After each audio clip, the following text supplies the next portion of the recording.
I was born in Solihull in the West Midlands, and all my family's from Birmingham, Yorkshire and Glasgow, but I grew up in Redditch, which is in Worcestershire, just about 10 miles south of Birmingham, which is a 1960s town built as an overspill town for Birmingham. So it was sort of devoid of character. It was like a social experiment. It was like a utopian idea where there's lots of little village centres, which didn't work at all because you can't artificially build towns.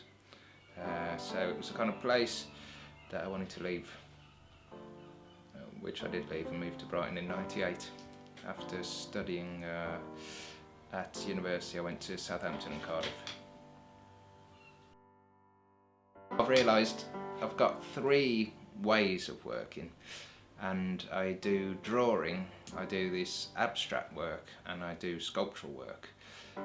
But the content is hard to describe because with drawing I use found images and I look at what I see within those images and then start to draw, like put them in. So I'll work over, say, prints of Rembrandt or Da Vinci and see what kind of characters emerge from that. So it's not a sort of dictated content. For me, it's revealed of my own psyche as I make the drawings, I suppose. So for me, looking at the finished drawing is pretty much the same as if you looked at it yourself. So I start to understand what's been said afterwards. The abstract work is sort of similar. It's created in an automatic and quite sort of intuitive way. And the sculpture work's the same. I use found objects, so again they suggest what should be created with them. So I don't actually have a message I'm trying to portray, it's more exploration and maybe a discovery of my own psyche, I suppose.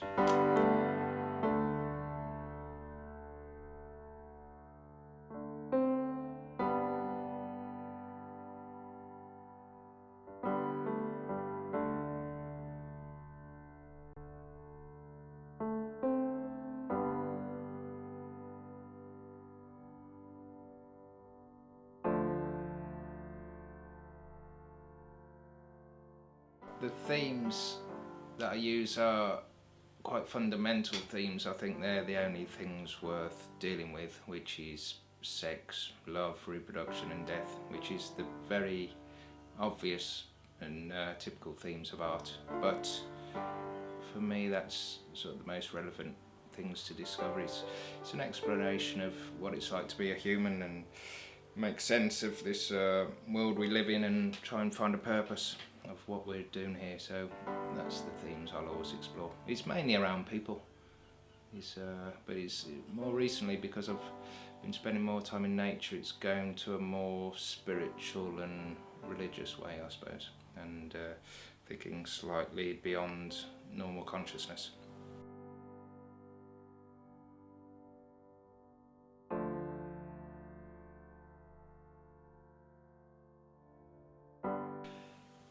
Well, I work in series because it's a way of exploring the idea. So an early one was, say, masks. So I'd make stencils, I'd make 12 stencils, and then you've got an infinite amount of combinations with those 12. So it's a way of exploring an idea, but also I like creating, like with the postcards, which are again series, I like creating large, it's modular work, so I like creating large work from smaller elements. And it makes more sense to me to work in a modular way, because when you do a big painting you might sort of put an image on in one part and then think, hold on, I want to move that over to this part of the painting, then you've got to paint it out and move it. But if they're physically all separate sections, you can, I suppose it's a more living piece of art. That I don't like the idea that something's finished and fixed. I think that would explain why I keep doing it, these modular work, that you can just keep showing it in different ways.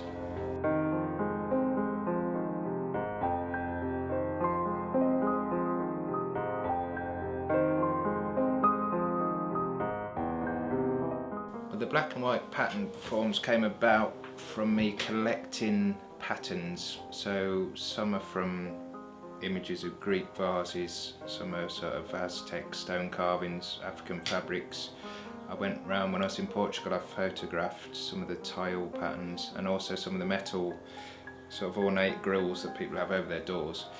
And so I was gathering patterns from pretty much all over the world, all the different continents, and then I'd turn them into a stencil form, but I'd combine them to form sort of new patterns, and it was sort of a way of showing that it's sort of all one, really, like the idea that there's no difference between the peoples, or which I think you can take more further, that I don't think there's any difference between us and the rivers or the trees or the forest or anything. We're all made of the same elements.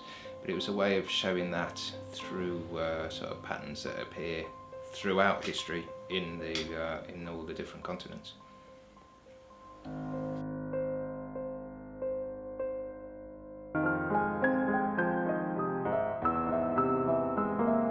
I think it's really important to live in the studio. I find the idea of going off to work as an artist is a bit of a strange thing, that you think, right, I'll go off at 9 o'clock and come back at 6.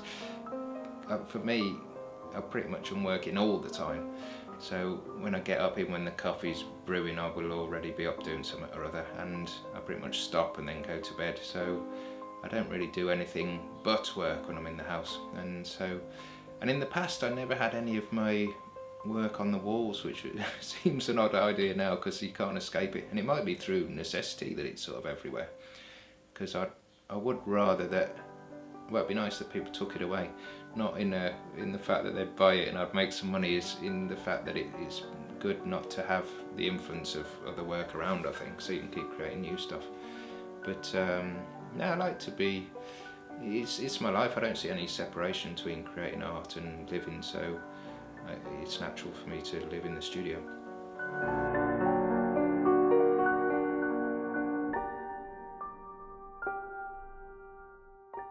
Well, I started with one coat, which is now the spirit coat, because I've sort of related the 3 coats to mind, body and spirit.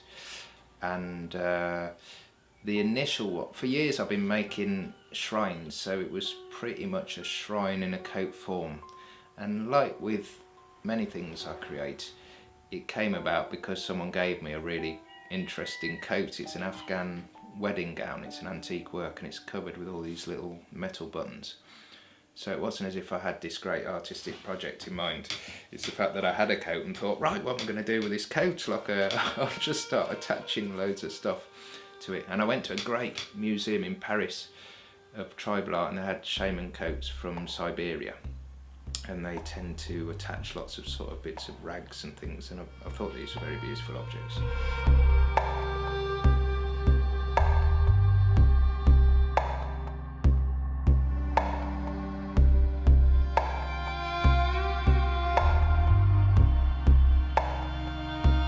I then created a second coat, which was the coat for the unknown artist, in which I've got loads of old canvases out the loft, which I've actually exhibited, paintings that I've shown in the past, and chopped them all into shreds and created that coat. The coat was inspired by all these artists who thought something might happen, and I've come across a few people whose parents are artists who all their work's sort of in storage, and it's become a burden to the kids, and they're all sort of, it's getting moved around in various garages, like damp garages, and probably getting destroyed, and eventually it'll probably be chucked away, I imagine. So it was a coat sort of as a memorial to these people, and also to myself in a way, that there's all my own work in the loft just sort of pretty much rotting up there, and so it could all be brought into one piece.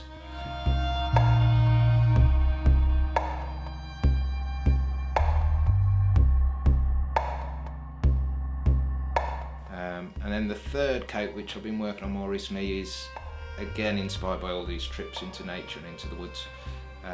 So that's all found natural objects, so driftwood and feathers and bones of various animals and things. But yeah, what I'd like to do, it'd be great to actually get people wearing the coats, and but otherwise I'd have to put them on some stilts, and but it'd be great to have them sort of in a performance.